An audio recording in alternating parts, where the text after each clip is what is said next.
there's no place like home for the holidays. And no matter how far away you roam, if you pine for the sunshine of a friendly gaze, for the holidays you can.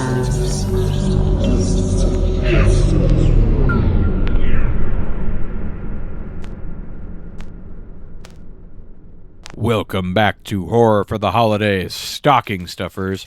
I'm Jumbo Jeff. The hippo. Yes, the hippo. And here we got Jabber and Jay. Hey, folks. hey, beautiful listeners. How you doing? Jay's here to jabber at you folks again about some movie about a monkey. Real fast. I know. We're mostly gonna talk about Primate. Going ape. But I did real fast want to. You haven't got a chance to see it yet, but I did want to talk about 28 years later, the Bone Temple. Jeff, you'll hear a lot of people talk about how campy the Iron Maiden scene is. I think it's the greatest thing, maybe in the entire 28 days, weeks, years franchise. Good to know. I loved it. I thought it was fantastic. Great soundtrack in Bone Temple. I think I would honestly put this top 2, top 3. Weeks is at the bottom because Weeks is the worst one. I just have one question, Jay. Obviously, having not seen the movie, this question may be answered, but does Voldemort use magic to fix the zombie apocalypse? Kind of. Okay, good. I was wondering. I was like, surely a wizard of his caliber would be able to do something about these zombies. Kind of. And I was also wondering how he got his nose back, but that's neither here nor there. He does when he does the big old Nick performance with Iron Maiden, Number of the Beast, all that stuff. He does kind of look like Voldemort in that scene. Nice. I wonder if that was a deliberate, probably. Thought. I mean, I can't imagine it wasn't intentional. Anyways, Primate. By the way, I want to point out that my sister's fiance's name is Ben, and I told her to get a poster because the poster says there's something wrong with Ben. Excellent. And yes, there is in fact something wrong with Ben. Yep. Also this monkey. Yes. Yes. He gets it. He knows what's up. That's why he's Jabber and Jay. And first thoughts, Jeff, right off the bat. I kind of did a little list of pros and cons because I didn't want to forget any of my stuff. This is big dumb fun. This is the biggest, dumbest, funnest horror movie I think I've seen in theaters in a while. This is your kind of classic slasher, harkening back to the old days where it was some kind of big, dumb, unstoppable force killing people who act really stupid. Just your standard thing. Yep. No, it is a slasher movie that they advertised as an animal attack movie. Mm-hmm. And I don't know how they managed to thread that needle, but they did. It's amazing. Especially and you'll know if you've seen it or if you've seen the trailer, Ben has a text-to-speech tablet to help him communicate, and he does some interesting things with it. Also, speaking of Ben, initially I was kind of when I saw the trailers, I was like, oh boy, I don't know if I want to see a CGI monkey running around. That's a dude in a costume. Yeah. It's definitely enhanced with CGI, but they definitely had a motion capture guy on set doing the stuff. That is practical effects. I was just I'm like, do I really want this? And I'm like, no, that's a dude in a monkey suit. And then, they CGI in the face kind of stuff like that. But I'm like, no, otherwise looks fucking awesome. Looks great. Definitely a nice physical performance from that motion capture actor. I don't know where. I mean, we should just probably. You want to start with a plot breakdown, or what do you want to do? I don't know if we want to go full plot breakdown. We don't but have to. Yeah. I mean, basically, all you need to know is Ben gets exposed to rabies, which is unlikely in Hawaii, but has happened. And basically, he spends the rest of the movie slowly succumbing to the disease and murdering everybody that he used to love. Yep. And some others. In some wild-ass ways. Yes. I mean, you get your classics. I mean, it would not be a chimpanzee movie without somebody getting their face ripped off. I mean, that's the meme. Is the chimp will rip your face off. I was talking to someone who hadn't seen it yet. They're like, is the whole movie just basically like that monkey that ripped that lady's face off? And I'm like, that kill in fact happens. Yes. He gets a lot more creative than that, but yes, that does happen. I mean, there's people fist fighting the chimpanzee, which goes about as well as you would expect. There's an actor, surprisingly interesting. He is really deaf in real life, which you could kind of tell by the way that he does the sign language and stuff and the way he reacts to things in the movie. But I thought he put in a really good performance. He was like, nominated for Best Actor for Coda or what? Where he actually is deaf. Yes. Speaking of which, the scene where he arrives home and is unaware that Ben is on a rampage. Yes. I was laughing my ass off. Like, he's walking through the house, and because he's deaf, they're doing the thing where, like, you just kind of hear the ringing on the screen or whatever. Mm-hmm. So, like, he's, like, walking in one direction, and you're watching, like, the daughters and Ben running around in the background. I loved that. Oh, my God. I was laughing my ass off. Yes. And I was glad that, like, they didn't have the dad get killed in that moment. I would have been, like, as much fun as that was, I was like, if the dad just gets killed right here, it's going to feel really bad. And I was glad they didn't do it. Yes. But yeah, that scene cracked me up. But yeah, real great kills. Do you have a favorite? Well, one of my favorite things wasn't even a kill. It was when they fall asleep in the pool and he shimmies his way out onto the rope lights and grabs that lady's scalp off, basically, trying to haul her up out of the water. That was great. I thought that was really good. As far as favorite kills, probably the one where he beats the frat boy to death in the bed. I thought that was ripped his jaw off. Yeah, after he's done beating him. Yeah, I thought that was really good. And then when he rolls it out to the other guy later, like, here you go. That was one of them. The other one was the cliff. Oh yeah. Oh God, I could see that. You could see it coming from a mile away, but it's still shocking when it happens. Because they've essentially got like an infinity pool. Mm-hmm. And so, like, you know, rabies, you get hydrophobic, like the monkey's scared of water. So they're all in the water. And the guy's like, if we can lure the monkey over here, we can push it over. So he goes and he pushes it. And he's like, I did it. And then he just gets grabbed from behind and thrown off the edge of the cliff. Well, and like he like dies on the rocks below. It's great. It's like, you're going to have to give him a really good shove because it's like, obviously chimps are great climbers. So you're not going to knock him down the cliff or whatever unless you get him out where he can't get a handhold. But he gives him like kind of a half-hearted shove, and it's like, that's not nearly hard enough. And also, it's like, okay, why not, instead of just rushing at him blindly like that, he should have been like, okay, I'm going to rush him. You guys try to run while I'm doing that. But instead, they just watch him get pulled to his death. I thought that was pretty funny. He's like standing there, he's kind of bragging. He's like, oh, that wasn't so hard. Yeah.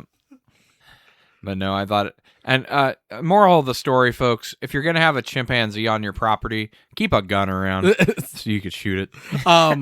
Jeff, soundtrack made me think of The Fog. It felt very Carpenter-esque, very synthy. I got heavy John Carpenter vibes from the soundtrack. I'm wondering if the composer was a fan. It had to be. Like, I guess. I'm sitting there and like the whole time, like I'm like, this feels like the Fog especially, but like felt like a Carpenter score. Well, somebody was like, I guess it's an enjoyable enough movie if you can stomach everybody making the dumbest decisions possible. And it's like, oh, you mean like every slasher movie ever? Right. And it's like, yeah, 90% of slasher movies would end if anybody had any common sense. One of my issues to that point was like, and like understanding that like the monkey's hydrophobic and has rabies, blah blah blah. The running back and forth to the pool, just like I'm just like, why this? Like I understood why, and like the monkey's afraid of water, but like I think it would have been so much more interesting if they're like, if you got more of them like trying to find places to hide within the house. Like I got real kind of bored. I'm like, we're running back to the pool again. Okay. Which I know is like kind of a little dumb little thing to nitpick on, but I was just kind of like, really? Okay. Well, you saw what happened when they tried to leave the pool. Right. That wasn't great. I just like, one of the scenes I liked was like the scene in the closet. Mm-hmm. Like I really enjoyed that part. I really enjoyed like the scene in the bed. Yes. I enjoyed like the scene in the car. I thought the fight on the patio was cool. And both like versions. And like I would have liked more of like using the house, using that whole set for like stuff. And I felt like it was kind of limited in that aspect. I would have liked a little bit more of that. God, him unlocking the car. It's pretty funny. That was so good. Speaking of which, so like a girl's able to get some keys and she escapes and she gets to a car, but it turns out the keys she has are for a car that's not the car that... She grabbed the keys for the family car in the house or whatever, but she didn't realize that those idiots had pulled up and left their car out there that's very similar. Yep. And so she got into the wrong car, and then before she could switch cars, Ben's out there. Yep. And so she tried, like, then the monkey is able to, like, unlock the car and murders her in the... She locks it, and then he's like, unlock. Yep. Because he has the keys because he killed the guy who drove the car there. And what I loved was the I love like him like murdering her in the car, like rips like you get a bunch of like gnarly like bone and muscle like gore effect. You think she's gonna get away too at one, and then she gets like yanked back through the door. And what I was really hoping for was the movie The Prowler. I was hoping for like a mid credit or like post credit scene of someone like being like, well, I gotta haul this car away, and then he gets inside and he finds the dead body in the back seat. That would be pretty funny. That's one of my favorite parts of The Prowler is that like there are these two bodies up in a dorm room, and the whole movie's ended, and they're like, all right, the terror's done, and then it goes up to the bathroom and finds the bodies.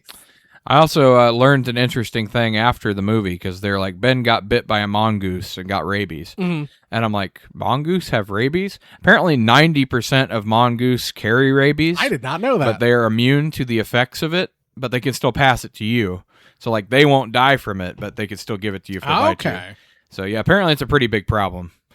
I did feel that the thing, like, and you mentioned it, like, there's not a lot of rabies in Hawaii. There was the weird line where like someone's like, there's no rabies in Hawaii. Yeah. And we'll run the test again. And then just nothing happens with that. I was like, why have that line in there? I'm guessing, well, because I know it takes like 24 hours to actually test for rabies, and you have to have the brain sample from the animal or whatever. I'm guessing he just decided not to wait for the second test results after he couldn't get a hold of them. But it felt so weird. I was just kind of, I'm guessing they probably put that in there to explain why he would leave or whatever, because he was like, well, it's not something serious like rabies, so I'll still go do my book thing. Right. But, yeah, just, I don't know. I'm like, why have that in there and then be like, nah, I'm going back anyway. Like, no, see, I was hoping for since they're clearly doing some kind of research on this island or whatever, I was hoping for a post-credit scene where another rabid mongoose is getting into like a chimp's enclosure. I thought we would get something like that, or I thought we'd get some kind of like 28 days later where you see like kind of the virus being like, yeah, the monkey being like, or the mongoose being experimented on, and it escapes like habitation. And, you're kind of following like a POV shot of that through the jungle. Or, I don't know, the forests of Hawaii. And then, runs through two bars, and you're like, oh, the mongoose like got away or whatever. And then Ben just comes and grabs it and like bites it or whatever. And yeah. Would have been cool. But no, solid movie. Really enjoyed it. Another thing that like, I thought it was weird that the boy was charging his phone in the house. Oh, yeah. And I'm like, but why would his phone not be poolside? They're hanging out poolside. Why? I know how kids these days are. They have their phones with them all. He would have 100% taken his charger and been charging his phone by the He may pool. have been distracted by something else, Jay. That's very true.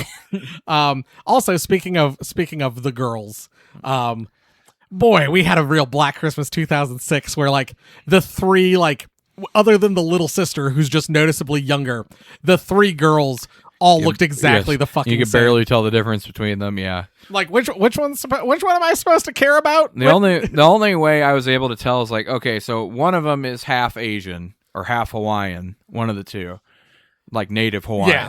And it's like, that's the only way you could tell these girls apart, basically. But even then, you have to really look to tell the difference. No, I'm just sitting there, I'm like, am I supposed to care about that one? There's the one that's like the mean girl that we're not supposed to like. Which one's she? And honestly, I liked the mean girl the most because she was the most practical. Yes, she was like the smartest one of the most useful. Like, I mean, the movie probably would have ended like at the very beginning when she gets out of the pool to get the phone or whatever. If that other mean girl hadn't come out to distract Ben, he would have just bit our main character. Yep. But overall I enjoyed it. It's a fun movie. The nitpicks are pretty small, but it was one of those where I'm just like, I got a couple weird like things where I'm like, are we sure we do this? And like I said, I would have liked more terror in the house. Like, I was surprised no one went to like grab a knife out of the kitchen and we get some kind of like. Well, see, that's the thing too. Is it's like, I mean, it is a slasher movie. It's like, realistically, if a gang of adult humans had knives or whatever, they could kill a chimpanzee, even if it was rabid. Right. Because it's, as we see at the end, he's not immune to damage. Yep. Oh man, that I was watching it too. They even did, listeners. Spoiler right here. They even did the like, you think the killer's But dead, and he's they get not up for one actually. last. Yes. Oh, I mean, loved it. It's like, basically, it's a love letter to classic slashers, but this time it's a monkey. Like, Well, no, an ape. this did so much better than like you and I hated In a Violent Nature. So bad. And like, other than the one memorable kill. Yeah, the yoga kill. Like, if In a Violent Nature had been this, I would be right there with people who are like, yeah, it's a love letter to slasher movies. Like, no, that wasn't. This is. I mean, it's barely a slasher movie. I loved this. I thought it was so much fun. Primate, big thumbs up. Yeah, I would absolutely go see this. While you have a chance in theaters, like we're eating good. I'm gonna say that for horror movie fans this year so far, like 2 for 2. 28 years later, Bone Temple and Primate. We're eating good. That's 2 thumbs way up from Jabber and Jay and Big Jumbo Jeff the Hippo. However, us horror fans who are eating good, we do have some sad news to report. A moment of silence for Thanksgiving 2. Thanksgiving 2 has been indefinitely shelved or something. This is what is so confusing about this. People are acting like, okay, the movie is being made, it's almost done or whatever, it's coming out. Then they were like, okay, it's going to come out a little bit later than we expected. And now Eli Roth is like, actually, we haven't even worked on the movie at all. We're waiting for everyone's schedules to be clear. And it's like, okay, who gives a fuck? Basically, from what people were saying last year was the movie was almost done. Like, it had been filmed or whatever. They were editing it. It was supposed to come out. Then it got delayed a little bit. And it was supposed to come out this year. And then, now it's like, actually, there is no movie. Which means all that reporting of people saying, like, oh, it's coming out next year. Oh, sorry, we're a year behind, but it's coming out next year. To then be like, oh, it's coming out again next year. To then be like, no, it's not coming out. It's the fucking George R.R. Martin shit at this point. It's like, you haven't even started it yet? No, I saw that news came out yesterday as we're recording this. And I was just, I literally, like, my shoulders slumped. I was just like, are you kidding me? This is... Oh, and speaking of delays on things, did you see the latest statements from George R.R. Martin? That fat, lazy bastard. Wasn't there something along the lines of, like, I want to finish The Winds of Winter? Yeah, we all want you to, George. He's like, I want to work on it, but I just have too many other things taking up my time. Like, it's only been a couple years or something he's been working on this. It has been 14 fucking years since a Game of Thrones book has come out. One of my friends who, on Discord, was like, I started reading, like, I read, like, through these books. My grandpa and I read them together and we talked about them. My grandpa died waiting for Winds of Winter to come out. And he's like, problem is, I'm probably going to die and it's not going to come out because he's going to have died. Like, he keeps saying every time he's asked about it, there's 1,100 pages written. He's like, I'm almost done with it. And it's like, he does that every time. And it's like, you can't be almost done at 1,100 pages. There's no way. That's like a fourth done from the plot lines you've set up. It's the same thing with the Community movie, where it's Joel McHale's fault, reportedly. He's the one who's too busy to film the Community movie. And it's like, So stop taking roles, Joel, so we can get this fucking movie filmed. Yes, while everybody's still alive. Like, if you wouldn't be in the new Scream movie, maybe we'd have fucking Community now. Like, yeah. But no, it's real hot dog. We're all trying to find the guy who did this. Yes, I could not believe that shit when I saw his statements. Like, he's acting like, it's our fault because he's got other stuff to do. And it's like, one, you're choosing to do all this bullshit. Nobody's asking for it. Yep. And two, 14 years. We're not talking, it's like, when you get over a decade and you haven't done something, it's because you don't want to do it.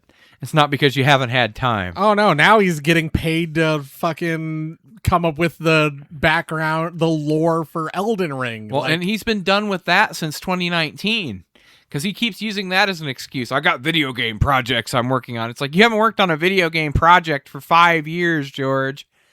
And in the same press release, didn't he also say that he was something like pivoting away from like the television shows? Yes. Like he's like, dragons, whatever. Like he's like, I'm not really blood and fire or whatever. Fire and blood. Yeah. He's like, like that's not really my show anymore. I'm not really involved with that. Cool, then fucking write the goddamn book. Oh no, he's been busy, consulting on a million other Game of Thrones, including a Game of Thrones sequel series. So he's gonna make a sequel series to a thing he hasn't even finished yet.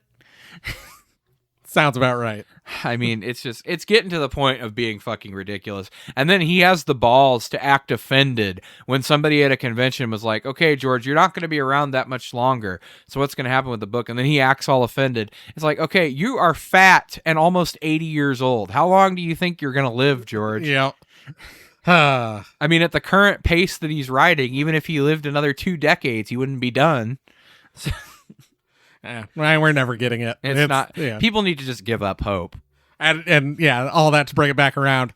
At this point, we're probably not getting a Thanksgiving 2. No, there's no Thanksgiving 2. But and that's a real disappointment. If it ever does come out, it will be so long removed from the first one that nobody's going to care. Yep. Like, you had your chance and you fucked it up. Yes, it's like, there's a reason why you're supposed to strike while the iron is hot. People were excited. People like Thanksgiving. And then, yeah, there's just been radio silence on a sequel. And especially for it being Eli Roth, somebody that a lot of like horror fans, I would say, are divided on. Yes. And to have a movie that like got people excited and had people talking, to then be like, yeah, we're going to do a sequel, and then nothing. Well, and the thing that kills me is slashers are dirt cheap to make. They're fast to film, I mean, it take a couple weeks probably to shoot the movie. And it's like, you guys can't fit that in somewhere. Agreed. It's just real disappointing. It's like, it's yet again, they just don't want to. Yep. No, if they wanted to, Thanksgiving 2 would be coming out. Yes. Yeah. But we don't get good things, Jay. We just keep getting more garbage. Yeah, but at least we got Primate. So that's true. Let's bring it back around. Primate was at least good. Go see Primate. And once again, proving Hollywood has absolutely no idea what people want. So January is a dump month where they put movies they don't think will do anything because it's the least profitable box office month. And it's like, okay, so you released one of the best slasher movies in like a decade in the dump month. Yep. Because they're like, oh, nobody will like this. I was listening to a podcast, and they were talking. They had the guy. I've said this to you, I know, Jeff. They had the guy who wrote that movie Afraid on, and he said, oh no, they pushed back the release date of that movie because they were afraid of it competing with Kraven the Hunter. And I'm like, what studio executive, looking at all the failures of the Sony Spider-Man like movies, but the Venom ones have been moderate successes. But like looking at the Cravens or looking at the Morbiuses and the Madam Webs, and they're like, no, but they're gonna turn it around with Kraven we can't be putting out a different movie opposite Kraven the Hunter. It'll make no money. Okay, and it's like, honestly, for Venom is not really a success. I mean, it's a success by Sony standards. But if you take, Tom Hardy, like widely beloved actor, in one of the most popular IPs Marvel owns, the Spider-Man universe, and they barely, break even most of the time. Yep. It's like, it's just, and it's like, not only did they end that franchise for no particular reason, because they could have kept doing Venom forever. Yeah, they could have kept doing But Venom they're shit. like, honestly, it's probably because Tom Hardy's like, I'm tired of making these fucking movies. But then they do a spin-off movie with, I mean, I love Fat Russell Crowe, but he ain't gonna be drawing in the box office crowds, Jay. But yeah, it's wild to me that like the people who make the decisions that like we're gonna put Primate in January are the same people who went, oh, we can't put our movie out opposite Kraven the Hunter. And by the way, I want to point out that Kraven the Hunter came out in December, one of the hottest box office months. Besides May and July, I think December is the top. Exactly, yes. And so they believed in Kraven that much that they put it in a prime spot. And then it fucking flopped because it was dog shit. Of course it did, because it's fucking Kraven the Hunter. But yeah, those are the people who are then also making the decisions. We're going to put 28 years later Bone Temple and Primate out in January because no one will want to see those. Like that tells you everything you need to know. And you know the only way Kraven the Hunter would have worked, Jay, it was if James Gunn had directed it. Yep. He's people need to stop being, oh, we could just take a minor character, okay, and make him super popular. It's like, no, you're not Jon Favreau. You're not James Gunn. You can't do it. Yeah, it only works in these very specific scenarios. It's very specific scenarios. You have to have an actor that nobody sees coming. You have to have an excellent director in the snappy dialogue and fun. You can't have the hyper serious tone of a Sony picture, which still blows my mind that that's the tone. It's like, okay, you watched how the Snyderverse crashed and burned, and you're still trying to do gritty, realistic superheroes. Yep. No, we want our superheroes to look like we want our superheroes to look like the comic book versions. That's why people liked the Deadpool Wolverine movie. Like, and it was like they didn't learn from the last time they did a horrible CGI monstrosity monster. It's like the Rhino looks like fucking Dark, what is his name? Doomsday from fucking Batman v Superman. Yep. Remember the scene where he just like screams in the kitchen for no reason? I think that's my favorite part of that whole movie. That is, I mean, like I said, it's not terrible. I like Aaron Taylor Johnson. He's good. Honestly thought he did a decent job portraying Kraven. The problem is nobody gives a fuck about Kraven. Yep. People barely even care about Kraven when he's fighting Spider-Man, let alone in his own movie. But looping it back to, studio executives. Jeff, did you know a new Dracula movie's coming out like later this month or early next month? I did, and it looks amazing, but there's been absolutely no advertisement for it at all. Walked out of the theater for Primate, turned a corner and looked at a poster and went, there's a new Dracula movie coming out. Yeah. What the fuck? Christoph Waltz is Van Helsing? Are you fucking kidding me? Nobody's advertising this at all? Mind was blown. I went, well, shit, I want to see this at least. Like, I watched the trailer for it, and I'm like, okay, well, this looks way better than Nosferatu to me, so I'm definitely going to check this out. But yeah, anyways, that's... Speaking of Nosferatu, we're going to make that same movie again, but this time werewolf. I mean, I'm excited. I'll watch it. I'm using all the same people, too, so don't question me. If you want to get in touch with us, send us an email, horrorfortheholidays@gmail.com. Tell us your thoughts on Primate, 28 years later, Bone Temple, Kraven the Hunter, I guess. All those things. Also, get in touch with us on social media. We are all the places at Horror for Holidays. That's horror, the number 4 holidays. YouTube.com/horror for the holidays. Hit the subscribe button, hit the bell, hit the thumbs up. George R.R. Martin, if you're listening to this podcast, instead of writing your fucking book, leave me a comment defending your fat, lazy ass on our video. George, we're fat, lazy guys ourselves. Exactly. We know what a fat guy looks like. Exactly. I know. You know why I know you're bullshitting, George? Because this is exactly the same kind of shit I would do if people were waiting for me to write a sequel to a book that I had no interest in writing. Well, next week, Christmas Podcast Network, all that good stuff. I'm sure they're gonna love this episode. Yeah.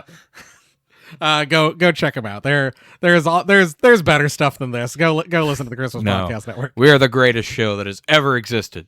2026 Jeff is also a Horror for the Holidays supremacist. Also, rate, review, subscribe on your podcatcher of choice. 0 stars. 0 stars if I could. Let us know you're an actual listener by giving us 5 stars, but titling it 0 stars if I could.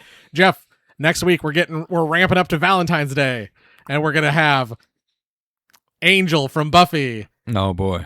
Booth from Bones. We got Valentine with David Boreanaz. Oh shit. We're having man bones? Yep.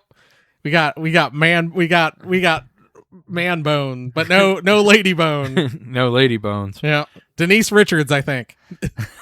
Maybe, I don't know. I don't know. David- That sounds like the lady from Star Trek. But David Boreanaz, star of one of the Crow spinoffs. but you all know him as Man Bones. yeah, he's Bones' husband. He's like, Bones, look at this bone. And she's like, not now, we're at work anyways. Thanks for listening. Classic. Bye.